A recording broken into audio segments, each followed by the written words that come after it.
Agenda item number 2. Super awesome former Century students. Guest speakers, Hashem. Do you go by Mo still? Or Yeah. what do you want to go by? Mo. Okay. Everybody calls me Mo. I'm so glad that these students were on campus today. They are doing amazing things in life, and I asked them to come so you could also get motivated by what Century College can give you and where you can go from that. Also, I gotta say this. Think about the dream job you want, okay? You got it? All right, here's a hard truth.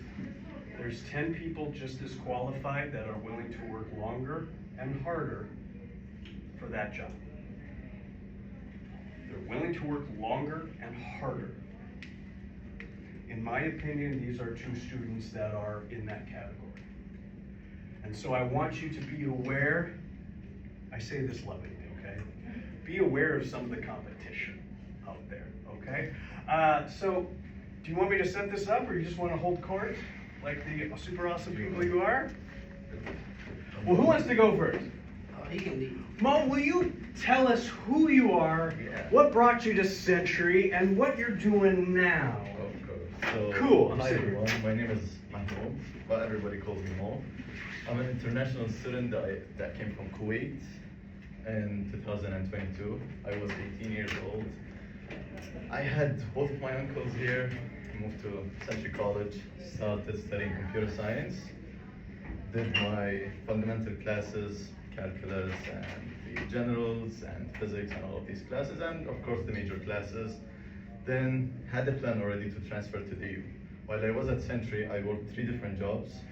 I'm sorry, how many jobs? 3 jobs. Trace. Okay. So I was a tech assistant and I worked with Professor Joseph Nicola. He's the coolest professor though. He's one of the best professors. I go to the UFM right now, but he's still one of my favorite professors. So I'll give you money later. I was also a peer mentor. I was helping first year students to navigate resources and all of that. And I was also a greeter at the support center.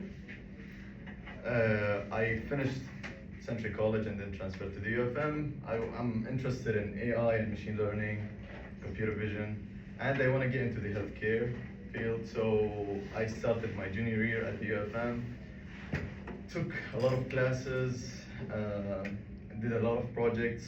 I just finished 1 course of AI in healthcare specialization from Stanford Medicine, 5 different certifications.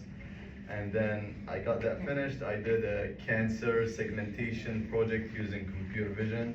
I took 2 different certifications from OpenCV, one for TensorFlow, which is a software for computer vision, and OpenCV Bootcamp. Right now is my last year at the U. I'm a teaching assistant for ethics class, and I'm working on a research and doing a project too.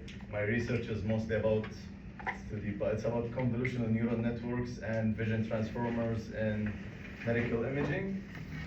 And at the same time, I'm gonna work on a robotics project because I'm doing a robotics class. And I already started doing higher courses, like master's level courses this semester. And I'm planning to get a master's degree in computer vision too.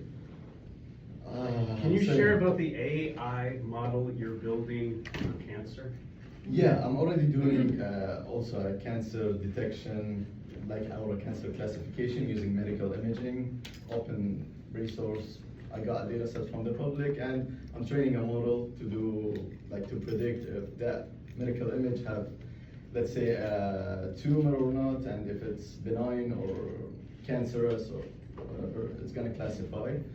And right now I'm doing 3 courses: machine learning, robotics, and AI.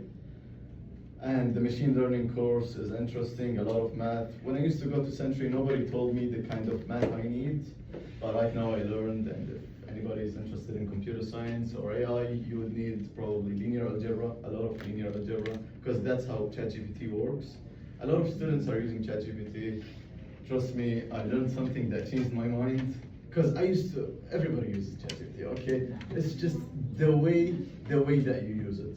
You can learn from it, or you can just get away, like with things using ChatGPT, which is, people debate it, but you shouldn't be using it to get just your assignments done, or you need to use your brain, critical thinking, problem solving, because you get to a point where, let's say, you can't even think. You're just so dependent on it to the point where that you don't want to even think or do anything. You just want ChatGPT to do everything for you, or DeepSeek or whatever. So I learned something in my TA training. There is a difference between survival brain and learning brain. So survival brain is when a student just want to get everything done without even learning, without asking questions. You don't want that. You need the learning brain. Be curious. Ask a lot of questions. Even if it bothers people around you, it doesn't matter. You need to learn. You're paying money, or you're coming here to learn. You're not coming here to just get done with it. And once you're done, okay, you have your degree. What are you gonna do with that? You're not gonna last a couple of weeks at any job. That's you correct. can't even get an interview or anything. You don't know anything. You just cheated your way. So you don't want that. But yeah, beside that, as I said, hopefully I'm gonna get my master's degree. I just talked to 2 different professors. I'm gonna be giving some guest lectures about AI and machine learning here at Century. Just giving some AI awareness, because people shouldn't be depending on it. It's a good tool. You can learn a lot from it. It can explain a lot of things to you, but you shouldn't be doing your assignments using ChatGPT. Think. But yeah.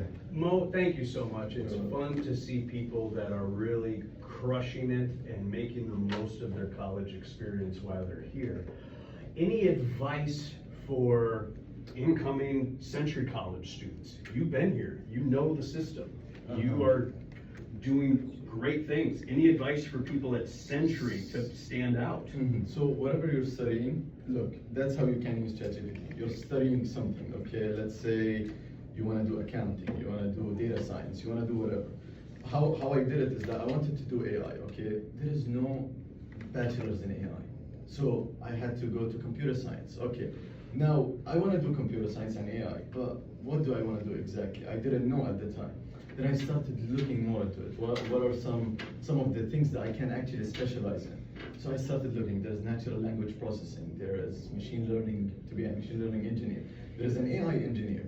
And then there is a computer vision engineer. I was like, okay, computer vision sounds nice, sounds good. I want to do this. Started looking more into that. And then, okay, I want to be a computer vision engineer. In what industry? I can do agriculture.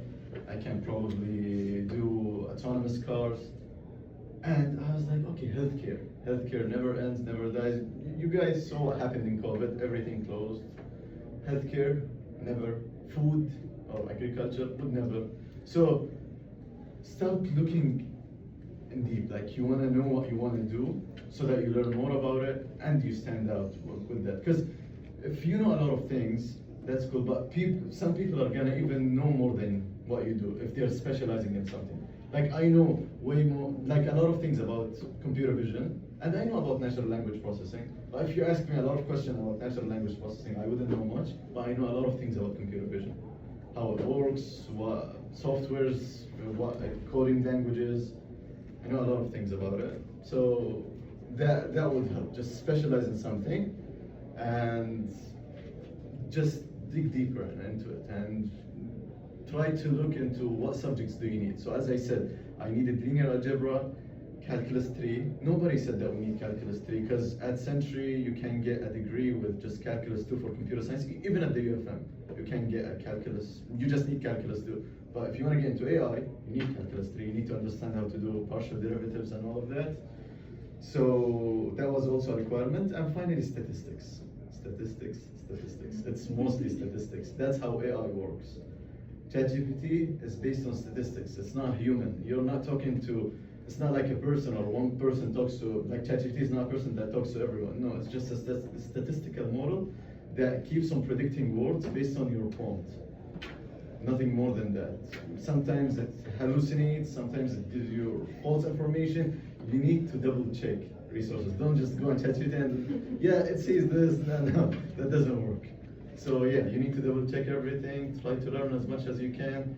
You're gonna need all of that once you transfer to a university. The UFM is not a joke. Like Century College, is the best place to start and like to learn the basics, but try to study as much as you can. Even if the professors aren't assigning much of, like assigning a lot of assignments, do some self-study so that you can, when you transfer to a four-year university, you can actually do something over there to stand out and to get like positions, research assistant or a teaching assistant or any position over there. Thank you, Mo. Hashem, tell us. Oh, how nice! That was nice.